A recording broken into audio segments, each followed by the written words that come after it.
Hi everybody, I'm Patrick, a musician and producer with Boudreaux Creative. Let's talk about getting you set up to use backing tracks on stage with your tablet or your phone. So maybe you're in a tribute band or a cover band and you want to sound more like the original artist. A lot of major acts actually use backing tracks on stage.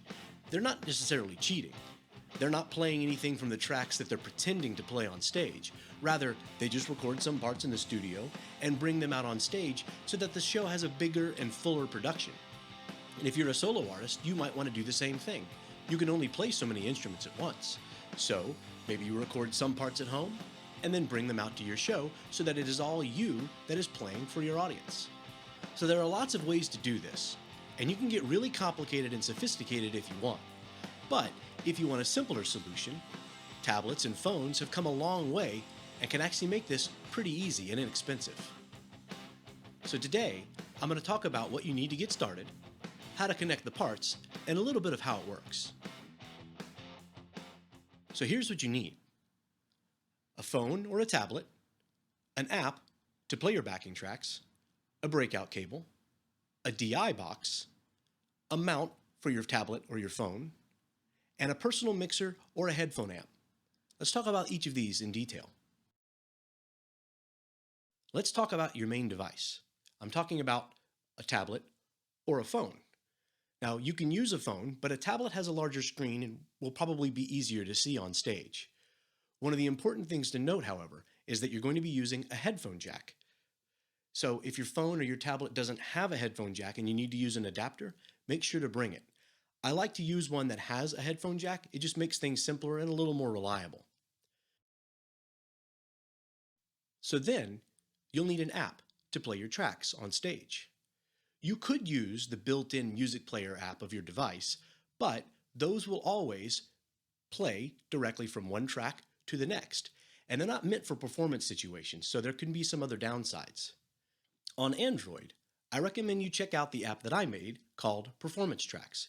It's made to be simple and easy to use, and it works on a lot of even older Android devices.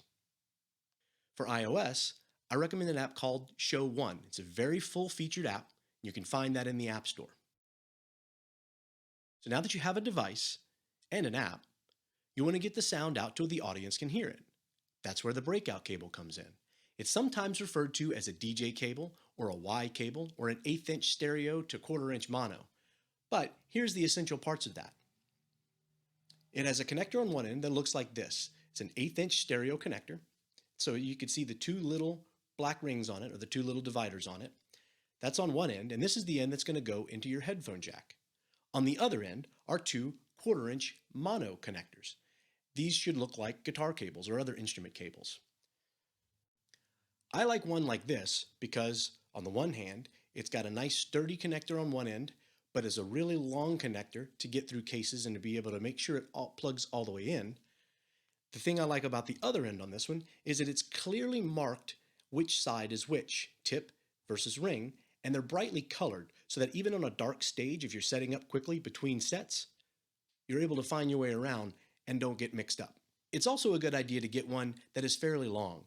If you only get one that's a foot or so long, you may have trouble reaching wherever it needs to reach, and you might have to put your device in an awkward position. So a longer cable gives you a little more flexibility. So the next thing I recommend is a DI box. If you're not familiar with a DI box, it usually takes an instrument signal or something low level on one side, and on the other side, it outputs a microphone signal. This allows the signal to run for a longer distance without collecting a lot of noise along the way. The signal from your tablet is actually relatively quiet by PA standards, so a DI box is essential. Now, a sound person at an event or a show probably has a bunch of these. However, I recommend that you have your own because you never know when they may be short or have used all of theirs. The DI box that I have is pretty typical. It's got a 1/4" input on one end and an XLR output on the other end. There are DI boxes that are made to plug into your headphone jack, but if you want to control where the left and the right signals go, say you're using a click on one side and the track on the other, or some other kind of reference where you don't want the audience to hear everything, pay attention to the outputs on those devices. If you can split them up and send them in different directions, you're good to go. The next thing I recommend that you have is a clamp to hold your tablet or your phone. This will keep it within easy reach so you don't have to fumble for it or reach down to the floor to get it. It also can help keep it out of the way of stray drumsticks. They tend to look kind of like this, with one end that has a clamp that goes on the hardware, and the other end clamps onto the device. They're usually pretty adjustable. Pay attention to the size that it's built for so that to make sure that it fits the device that you have. The last thing that can really complete your setup is a small mixer or a personal headphone amplifier. In our band, our drummer listens to the click as well as a bunch of other things mixed in his monitor mix, whereas the rest of the band plays along with the drummer and doesn't hear the click. If you want to do something like that, having a small mixer that can blend the signals from the tablet and from the rest of the monitor feed for your drummer will come in handy. So this is one example. This one has two inputs, one for the regular monitor signal, the other for the click track directly from the tablet. It's got level controls so the drummer can blend however much of each that he wants, and it's got a headphone amplifier to boost the signal up for his headphones. So now I'm going to show you how to connect all these items so that they work together. The first step is to take your phone or your tablet and the breakout cable, take the small end of the breakout cable and plug it in to the headphone jack on your device. Next, you take the other end of the breakout cable,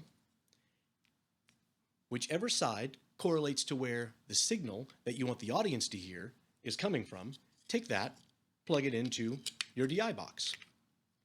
Then you would plug a microphone cable into the other side of the DI box to go to the PA.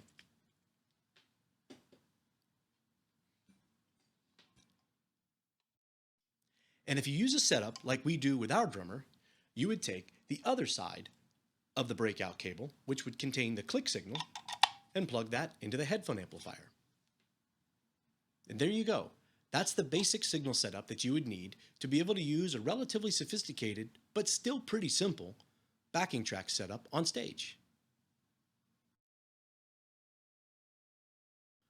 So now I'm going to give you a little audio demonstration of what the different signals are and how they sound when things are plugged in a certain way. Hopefully this will give you a better idea of where the different signals are flowing.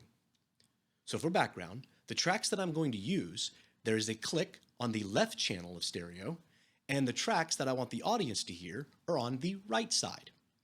What I want to do is to send the click plus the track and other things to my drummer's monitors to hear in his headphones, and I want only the track coming from the tablet to reach the audience. So the first thing you're going to hear is what you would hear if you plugged your headphones directly into your tablet and played this track.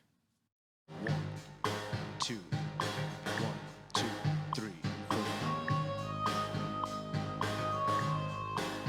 You can hear how the click is on the left side in your left ear, and the track is on the right side.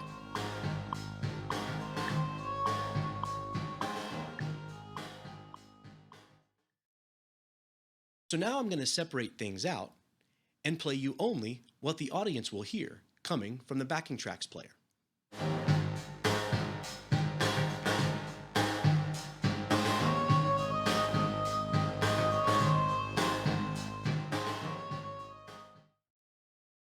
And now let's listen to what the drummer would hear, which is the combination of everything. 1, 2, 1, 2, 3, 4.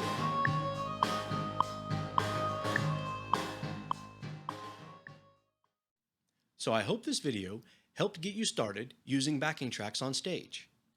Let me know in the comments if there's anything else that I can help you figure out. And make sure to subscribe so that you'll see my next video when I publish that. Thanks and have a great day.